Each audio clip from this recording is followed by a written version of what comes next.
Halo teman-teman semuanya, selamat datang ke YouTube channel saya, channel yang akan membantu kamu dalam menginformasikan mengenai Australia dan lifestyle.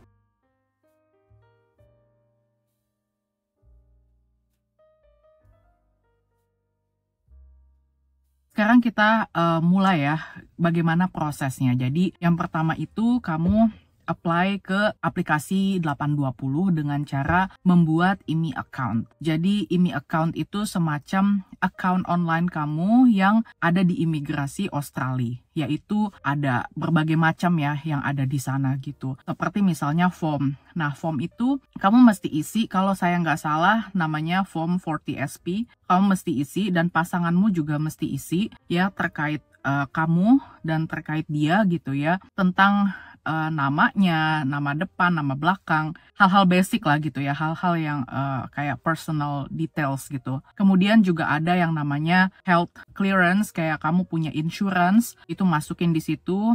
Dan juga kayak police clearance juga kamu masukin di situ. Pokoknya apapun yang diminta, kamu coba masukin ke situ. Dan seperti misalnya ada juga section di mana mereka minta yang namanya paspor pastinya, atau personal IDs lainnya seperti foto ID atau SIM ya. Jadi kalau kamu ada local license, NSW license atau WA license, pokoknya yang license di Australia kayak gitu, kamu masukin juga. Nah, kemudian di situ kan biasanya ada yang namanya, kalau kamu klik itu ada berbagai surat-surat yang kamu bisa penuhi gitu.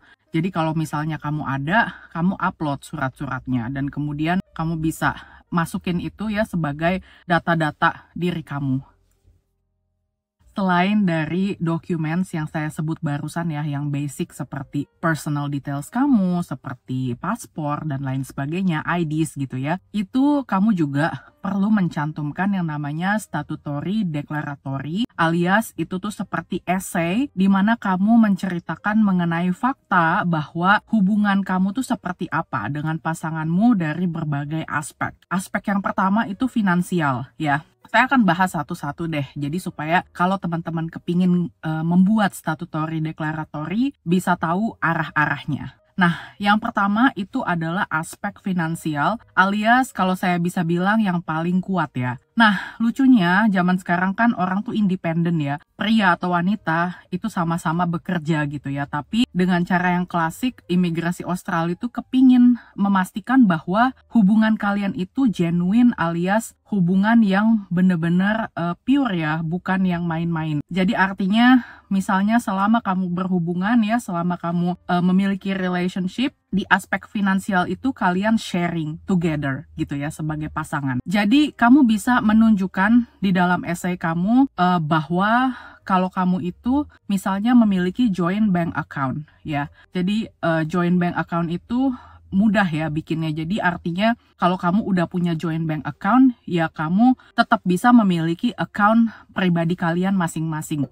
Jadi let's say kalau di satu bank gitu ya, kamu punya account pribadi, kemudian kamu buka account tambahan which is joint account gitu ya. Nah, di joint account itu kamu bisa, let's say kamu punya sekitar 200 atau 500 dolar ya per week atau per bulan, itu tergantung dari situasi kamu gitu ya. Kamu misalnya melakukan groceries together di bank account itu, atau misalnya makan di restoran, dining out together gitu. Jadi kamu bisa menyertakan joint bank account itu, dan itu tidak mengganggu atau affecting bank account kamu secara pribadi gitu. Nah, kemudian kamu juga bisa menunjukkan dari household bills, kayak misalnya kamu tuh tinggal bersama gitu ya, either menikah atau de facto gitu ya. Kamu misalnya ada bills di mana ada namamu dan ada nama pasanganmu, mereka ada di dalam satu form, dan kamu itu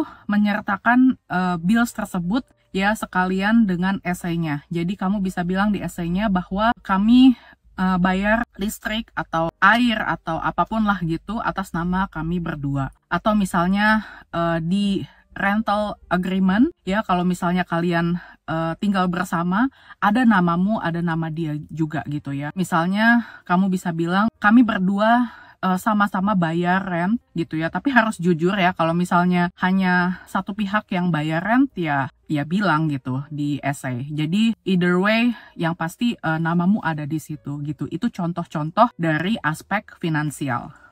Aspek yang kedua yaitu nature of household ya. Jadi bagaimana keadaan rumah tangga kamu gitu. Ketika kamu diminta untuk menulis essay tersebut, kamu akan share mengenai tugas atau responsibility masing-masing di rumah tuh apa. Ini sebagai contoh ya. Misalnya pasangannya ngepel, terus nge-vacuum, bersihin kamar mandi, terus kamu groceries dan masak, dan lain sebagainya. Jadi kamu bisa menjelaskan setiap hari apa, kalian melakukan apa gitu ya. Jadi bisa dijelaskan secara detail seperti itu. Kemudian juga bisa share hal yang sama dengan financial aspect. Misalnya kamu beli couch atau beli TV atau beli apalah furniture misalnya di IKEA gitu ya, dengan atas nama kalian berdua di joint bank account, dan kemudian kalian kasih tahu kita beli couch ini loh, warnanya ini, terus kayak kita taruh untuk di living room, atau kita beli PlayStation together karena kita suka banget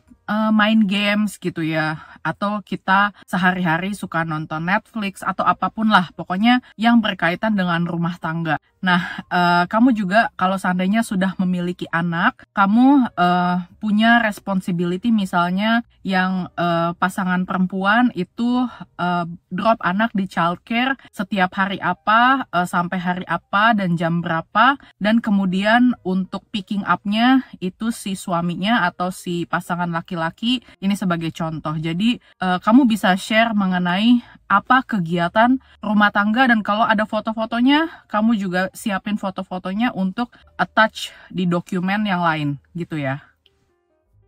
Aspek yang ketiga yaitu social aspect. Jadi ketika kamu in a relationship atau menikah, itu bukan hanya it's not all about you and pasangan, tapi bagaimana relationship kamu itu diakui oleh banyak orang ya, seperti keluarga dan kawan ya atau kerabat. Jadi di social aspect ini, katakanlah kalian datang ke ulang tahun seseorang, atau kalian misalnya ulang tahun terus ngundang teman-teman dan juga saudara keluarga gitu misalnya, atau misalnya datang ke Natal kayak Christmas party gitu ya together sama teman-teman, atau baby shower atau apapun lah itu sebagai event, atau misalnya kalian road trip bareng-bareng ya, misalnya kalian suka bushwalking, ngajak teman atau teman-teman gitu ya. Jadi mereka bisa di-include namanya gitu ya di statutory declaratory kamu gitu, dan kemudian diperkuat lagi ketika mereka, orang yang kamu tunjuk sebagai kawan atau misalnya keluarga itu ya, yang utamanya adalah minimal Australian PR, mereka yang ada di essay tersebut itu mengisi form 888 atau 888, di mana mereka isi identitasnya mereka seperti nama, tanggal lahir dan lain sebagainya, address gitu ya, nomor telepon, email, apa segala macam yang bisa dihubungi, dan kemudian mereka juga isi bahwa saya itu menyaksikan bahwa si pasangan ini adalah pasangan yang genuine. Mereka adalah kawan saya tahu kapan mereka menikah, misalnya saya adalah groomsman-nya, atau saya adalah bridesmaid-nya, atau apapun lah itu. Jadi kamu bisa, dia bisa mencantumkan itu di form 888 gitu ya. Dan kamu juga bisa matchkan dengan statutory declaratory, juga foto-fotonya dengan orang tersebut gitu. Nah, ada situasi dan kondisi di mana keluarga itu tidak selalu ada di Australia. Katakanlah keluarga itu ada di luar negeri. Jadi, katakanlah salah satu pihak ya adalah PR, dan kemudian keluarganya di Eropa, somewhere gitu ya. Atau misalkan di Amerika atau di mana lah gitu misalnya. Keluarganya bukan Australian. Jadi itu juga bisa disebut gitu ya, bahwa keluarga kalian itu adanya di luar negeri. Tapi kalian bisa tunjukin evidence ketika kalian video call misalnya atau video chat gitu ya. Jadi bisa tunjukkan bahwa mereka tuh included gitu. Atau misalnya situasi dan kondisi di mana drama ya, kayak pasanganmu itu keluarganya atau keluargamu gitu ya tidak menyetujui dia gitu, kamu bisa kasih tahu kenapa alasannya keluargamu tidak ada di situ, tidak ada di foto, tidak ada di cerita. Kamu bisa bilang bahwa kami hubungannya genuine tapi tidak direstui, misalnya kayak gitu. Atau contoh-contoh lainnya seperti sudah meninggal atau lain sebagainya. Jadi tidak harus ya yang namanya orang tua tuh paten ada di form 888 maupun di statutory declaratory. Jadi kamu tetap jujur apa adanya gitu ya, ngomong sesuai atau katakan sesuai situasi gitu ya, tulis gitu di esainya. Dan yang pastinya sebanyak-banyaknya deh kalau ada teman, terus saudara gitu ya, itu sebanyak-banyaknya yang ada di foto-foto dan togetherness kalian gitu ya. Aspek yang keempat yaitu nature of commitment. Jadi menunjukkan bahwa seberapa jauh komitmen yang kamu miliki dengan pasanganmu. Katakanlah kamu sudah engage gitu ya, kamu dilamar sama dia atau misalnya kamu menikah. Jadi kamu kasih tahu kapan menikahnya dan juga of course kamu sertakan yang namanya sertifikat de facto atau maupun marriage certificate kalian. Kamu juga ceritakan bagaimana situasi kalian menikah gitu ya, ada keluarga yang datang, kemudian kalian had a blast gitu ya, kayak pernikahannya tuh sangat prosesinya luar biasa, juga eventnya juga menyenangkan kayak gitu. Kamu bisa ceritain juga. Kamu juga bisa sertakan bahwa ini optional ya, nggak harus gitu ya, tapi ada juga yang menyertakan seperti sole beneficiary di superannuation fund. Jadi misalnya katakanlah si salah satu pihak itu kenapa-napa gitu ya, amit-amit ya sampai meninggal, kemudian kamu adalah penerima 100% dari superannuation fund ketika dia saling kenapa-napa gitu misalnya. Jadi dia adalah sole beneficiary dari superannuation kamu dan begitu juga sebaliknya, itu juga bisa seperti itu.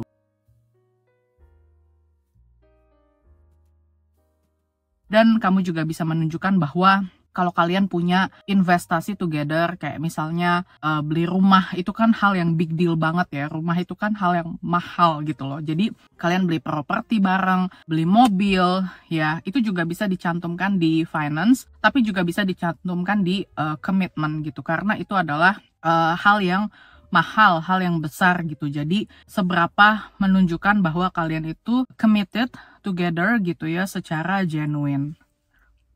Satu hal lagi ya yang tidak terlupakan kamu cantumkan di statutory declaratory adalah mengenai development of your relationship. Jadi ini bahkan yang awal-awal banget ya gitu ya, kamu bisa cantumkan. Jadi kamu bisa menceritakan secara singkat, nggak perlu berlembar-lembar, berpages-pages ya. Jadi kamu ceritakan bahwa gimana sih pertamanya gitu ketemu sama pasangan. Jadi kamu cantumkan nama tempatnya, tanggalnya, kalau bisa mungkin jamnya gitu ya. Kamu ketemu dengan pasangan itu di misalnya ulang tahun temen. Nama temennya siapa? Kalau bisa temennya ada di form 888. Atau kalian ketemu di Bali sebagai contoh. Kemudian kami ketemu dan secara online kami chat-chatan together, lalu akhirnya saya datang ke Australia dan lain sebagainya. Atau misalnya sebagai contoh melalui dating online gitu ya, ketemu dating online, beberapa kali dating, dan lain sebagainya. Jadi itu bergantung di mana kalian bertemu, kemudian bagaimana relationship itu berkembang. Jadi setelah bertemu, kamu dating, pergi ke sana, kemari, road trip, liburan bareng, cantumkan tiketnya, foto-fotonya gitu ya. Jadi evidence yang seperti itu ditunjukkan sampai akhirnya dia misalnya melamar kamu, kemudian menikah, kemudian punya anak gitu ya, kalau sampai hubungannya sejauh itu. Jadi ditunjukkan semua, tapi jangan terlalu datar gitu ya. Di essay tersebut harus ditunjukkan sesuai dengan fakta-faktanya seperti nama, tanggal, nama orang, nama evidence atau nama witness gitu ya, nama lengkapnya. Kemudian alamat bahkan kalau bisa. Jadi di situ ditunjukkan bahwa hubungan kalian itu memang serius gitu. Nah, setelah kamu mengisi segitu banyak tuh statutory declaratory, kenapa makin kesini tuh makin susah gitu ya untuk ngedapetin visa ini dan juga mahal gitu ya. Karena ada kemungkinan-kemungkinan gitu ya, indikasi orang yang tidak genuine. Kayak misalnya beli pasangan gitu ya, beli sekian ratus juta rupiah atau berapa dolar gitu ya di AUD dan kemudian pura-pura aja gitu jadi pasangan. Nah, itu semakin kelihatan ada indikasi mencurigai, semakin lama aplikasinya dan juga semakin bahkan dipanggil untuk interview. Kayak misalnya bahkan dipanggil untuk kamu kalau emang tinggal bareng, inget nggak di mana posisi sofa atau inget nggak di mana atau gitulah, pokoknya ngetes kalau kamu tuh beneran pasangan atau enggak sih gitu, karena memang banyak gitu ya orang yang jadi mafia kayak gitu. Itulah sebab kenapa dipersulit. Kemudian kalian tuh lodge gitu ya, jadi ketika kamu submit itu ya,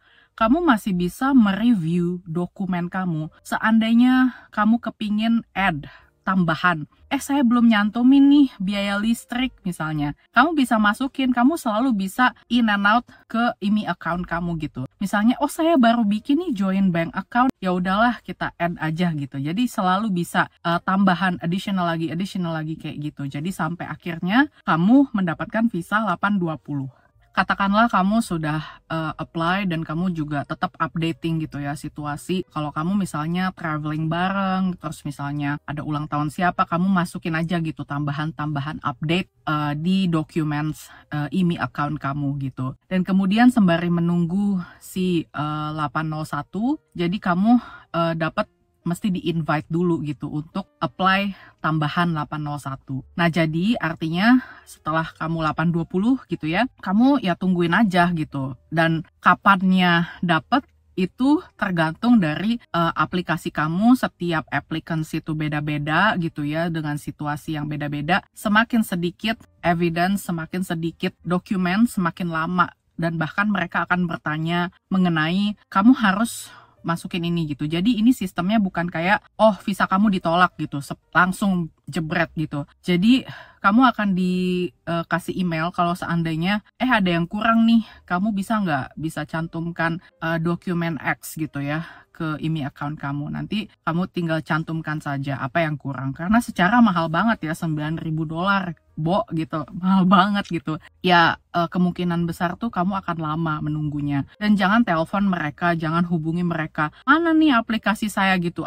Kalau mereka annoyed gitu ya, sebel, kamu akan ditandain dan bahkan ya udah nih annoying, lamain aja terus gitu. Jadi tunggu aja, sabar sambil menikmati proses relationship kamu berdua gitu ya. Ya kamu punya anak atau menikah atau jalan-jalan gitu ya. Jadi santai aja, karena basically partner visa ketika sudah PR atau sebelum PR itu sama aja kok. Fungsi-fungsinya kamu juga udah dapat Medicare atau gimana. Jadi tidak terlalu signifikan perbedaannya gitu. Jadi bisa ditunggu saja.